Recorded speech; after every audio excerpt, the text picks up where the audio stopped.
자, 클럽 버닝썬 사건이 반전에 반전을 거듭하고 있습니다. 자, 뭔고 아니. 자, 지난 17일 날 클럽 버닝썬이 드디어 영업을 종료를 했습니다. 버닝썬이 있던 르 메르디앙 호텔에서는 더 이상 버닝썬과 계약을 연장하지 않겠다라고 하면서 해지 통보를 했고, 그에 따라서 버닝썬이 영업을 종료하게 된 것인데요. 버닝썬이 영업을 종료하기까지 굉장히 핫한 클럽이었죠. 많은 일들이 있었고, 그 다음에 반전을 지금 거듭하고 있습니다.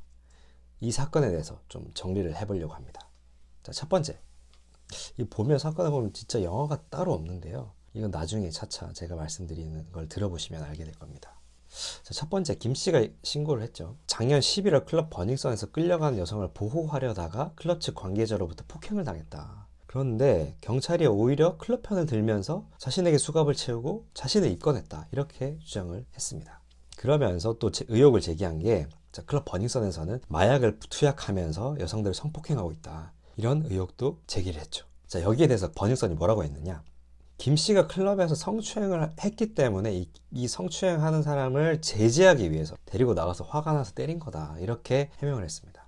자, 여기에 대해서 제 영상 2개가 있죠. 이 상황에서 김 씨가 먼저 주장했고, 그 다음에 여기에 대해서 클럽에서 또 주장을 했죠. 그런데 클럽 주장에 따라서 여성분 2명이 실제로 김 씨를 고소를 했다고 합니다. 김 씨가 성추행 사건의 피의자로 출석을 하기 시작하면서 김 씨의 주장이 약간 신뢰도에 금이 가기 시작을 했는데요. 그리고 또 김 씨 주장 중에 어떤 주장이 있냐면, 이 폭행을 당한 경위 관련해서 김 씨가 버닝썬에서 끌려가는 여성을 보호해 주려고 하다가 클럽 측 관계자로부터 맞았다. 클럽 측 관계자에 끌려가는 여성을 보호하려다가 왜 껴드냐, 이런 식으로 하면서 맞았다는 이 주장에 대한 근거가 좀 부족한 것 같아요. CCTV 자료를 제출하긴 했는데 어떤 여성이 가드에 의해서 무지막지하게 끌려간 영상이 있어요. 근데 그게 과연 이 김 씨와 관련된 사건에서 있었던 일인지 또 불분명하고, 그 클럽의 해명에 따르면 그거는 만취한 여성을 일반적으로 만취한 여성에 대한 조치를 취하는 그런 영상이라고 합니다. 김 씨가 이 폭행을 당하게 된 경위에 관련해서 조금 약점이 있는 것 같아요. 그리고 또 클럽에서 이렇게 성추행을 했다, 김 씨가. 그래서 그걸 제지하기 위해서 때린 거다. 뭘 때린 건 잘못한 거지만 뭐 그렇게 얘기를 하니까 이게 진짜일까? 성추행을 한 걸까라는 것과 관련해서 또 CCTV가 공개가 됐죠. 버닝썬에서 제출한. 근데 그 CCTV에 보면 김 씨가 이렇게 여기저기 다니면서 어떤 여성분, 형광색 옷을 입고 있는 여성분에게 뭐 약간 터치를 한다거나 뒤에서 툭툭 친다거나 이런 장면이 나와요.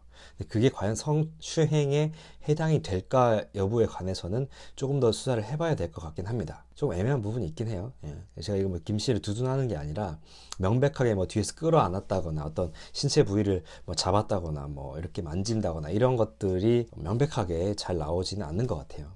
그런 게 있을 수도 있겠죠. 조사를 하다 보면. 그건 이제 경찰 수사에서 밝혀질 부분이라고 생각을 합니다. 자, 그런데 문제는 실제로 김 씨를 고소한 여성이 2명이 있어요. 이 성추행 사건의 피의자로 또 경찰 출석하면서부터 이 김 씨의 폭행 경위에 대한 이 김 씨 주장이 진실과 조금 다른 게 아니냐라는 이런 의혹도 제기가 되고 하면서 김 씨의 주장 자체에 관해서 약간의 신빙성이 떨어지는 듯한 느낌이 들기 시작하고 있습니다.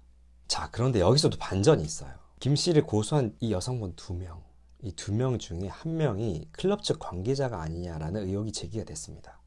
자, 그런데 처음에 경찰에서는 어떻게 얘기를 했느냐.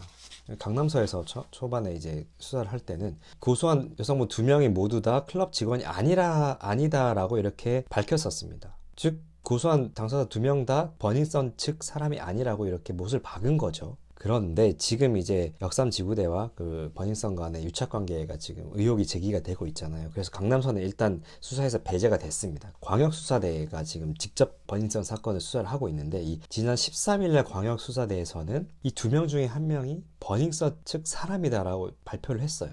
이게 반전이죠. 이 사람이 누구냐? 애나라는 이름의 중국인 여성인데요. 이 사람은 버닝썬에서 MD로 일하는 사람이었다고 합니다. MD는 그 버닝썬 그 클럽의 손님들을 목격해주고 뭐 이런 역할을 한다고 해요. 그러니까 버닝썬 측 사람이죠. 뭐 고용대에서 일하는 직원은 아닐 수 있지만 어찌됐건 버닝썬과 관련이 있는 사람이잖아요. 이게 하나의 반전입니다. 김 씨를 고소한 사람 중에 1명이 버닝썬 측 사람이었다는 거. 그러면 이런 의혹이 제기가 되겠죠.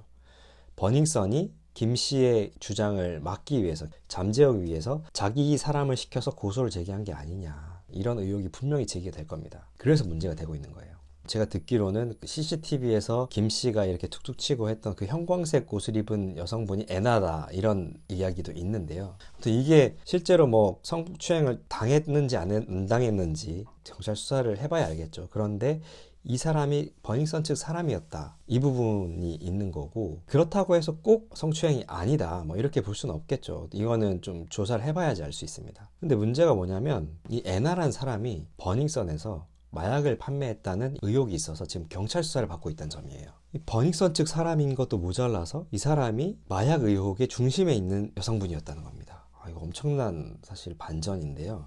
아직 뭐 수사 중이긴 하니까 좀 더 밝혀져 봐야지 알겠지만, 처음에 김 씨가 주장했던 거, 그 다음에 클럽에서 나중에 반박했던 거, 그런데 알고 봤더니 김 씨를 성추행으로 고소한 여자 중에 한 명이 버닝썬에서 마약을 판매한 마약 판매책일 가능성이 있는 상황. 진짜 영화가 따로 없죠. 네. 그리고 또 문제가, 경찰에서는 처음에는 두 명 다 김 씨를 고소한 두 명 다 버닝썬과는 관련이 없다라고 얘기했다가 알고 봤더니 한 명이 또 관련이 있고, 이렇게 관련이 없다고 밝힌 이 강남서에서는 뭐라고 얘기했느냐. 자, 고소인 이 애나 씨가 조사를 받을 당시에 무직이라고 말했다. 뭐 클럽 버닝썬 측 MD라고 말 안 했다. 그럼 우리가 어떻게 아냐. 뭐 이렇게 애나와 버닝썬의 관계를 몰랐다. 이렇게 얘기를 하고 있습니다. 자, 그런데 이거는 경찰 내부에서도 기본적인 사실에 해당하는데 어떻게 그걸 모를 수가 있냐. 뭐 기초조사가 부실했던 거 아니냐라는 이런 주장도 제기가 되고 있는데요. 이 부분에 대해서는 사실 경찰 초기 수사를 할 때는 고소인의 말만 근거를 하지, 고소인이 해서 고소인을 수사하는 게 아니니까, 그래서 몰랐을 수도 있겠죠. 그런데 조금 더 신중했어야 되는 거 아니냐. 의혹이 제기가 됐었을 때, 그런 의혹이 제기가 되지 않았었을 때는 그냥 그렇게 얘기할 수 있는데, 고소한 사람 중에 한 명이 클럽 측 사람 아니냐라는 의혹이 제기됐으면 한번 확인해 볼 수 있잖아요. 진짜 그거 맞는지. 그리고 나서 발표를 했으면 좀 더 좋았을 텐데. 그리고 광역수사서에서는 바로 알았죠. MD라는 거. 조금 의혹이 있습니다.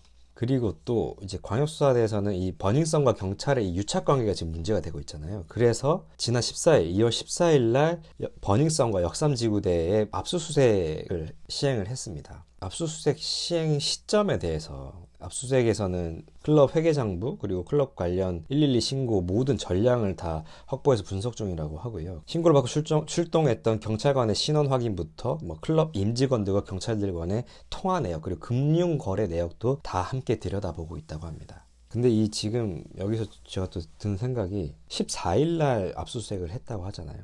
제가 수사기관에 있는 제 아는 분이 있어서 알아봤어요. 보통 영장을 신청해서 영장이 나오고 집행하는 데까지 며칠이 걸리냐. 그러니까 얘기 듣기로는 한 3일 정도 걸린다고 하더라고요. 길게 잡으면 한 5일이라고 칩시다.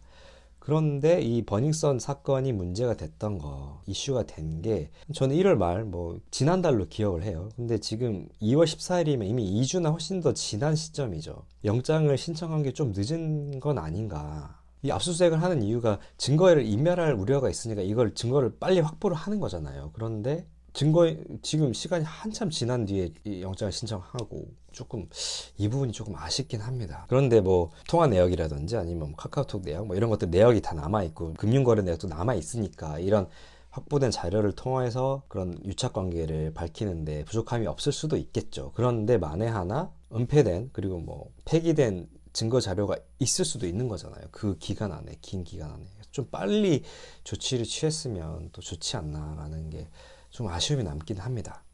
그리고 또 이 마약 사건 관련해서 제가 지금까지 버닝썬 관련된 영상을 2개를 이미 올렸었는데, 거기서 마약은 제가 언급을 하지 않았었습니다. 이유가, 아직 의혹은 무성하지만 전혀 하나도 제대로 된 어떤 물증이나 심증이 나온 게 없기 때문에 제가 말씀을 안 드렸는데, 이번 영상에서 마약을 말씀드리는 게, 실제로 이 애나에 대해서 마약 판매책으로 의심되는 이 사람에 대한 수사가 진행되고 있기 때문입니다. 클럽 MD라는 사람들이 한 클럽에 전속적으로 일하는 경우는 드물다고 해요. 여기 버닝썬에서 일했으면 다른 클럽에서도, 강남이나 다른 클럽에서도 손님들을 목격하는 이런 역할들을 다 하는 경우가 많다고 합니다. 그럼 애나가 만약에 실제로 이 버닝썬에서 마약을 판매를 했었다고 치면은 여기서만 팔진 않았겠죠. 다른 데서 당연히 다 팔았겠죠. 이 부분에 대한 뭐 철저한 조사가 좀 이루어져야 될 것 같습니다. 광역수사대에서는 강남 지역, 이 버닝썬뿐만 아니라 강남 지역의 일대에 있는 클럽에서 마약을 판매했는지에 대해서 철저한 수사를 하고 있는 상황이라고 합니다. 그리고 또 이 역삼지구대와 그리고 버닝썬과의 이 유착관계에 대한 의혹이 제기가 되고 있는데, 여기에 대해서 좀 제대로 된 국민들이 납득할 수 있는 이런 수사 결과가 나왔으면 하는 게 저의 바람입니다. 제가 지금 이 영상을 통해서 경찰 전체와 클럽 관계가 있다 이런 걸 말씀드리고자 하는 게 아니에요. 그리고 또 역삼지구대와 버닝썬과의 관계가 의혹이 있다는 건 맞지만 이게 확실하게 아직 밝혀지진 않았습니다. 상당한 의혹은 있어 보이죠. 근데 여기에 대해서 광역수사에 대해서 좀 제대로 된 수사를 해서 뭔가 국민들에게 의혹을 남기는 수사가 아니라 좀 제대로 된 수사를 해서 국민들이 좀 경찰을 믿을 수 있도록, 만약에 역삼지구대가 잘못했다면 경찰의 자정 능력이 아직 살아있음을 보여줬으면 하는 게 저의 바람입니다.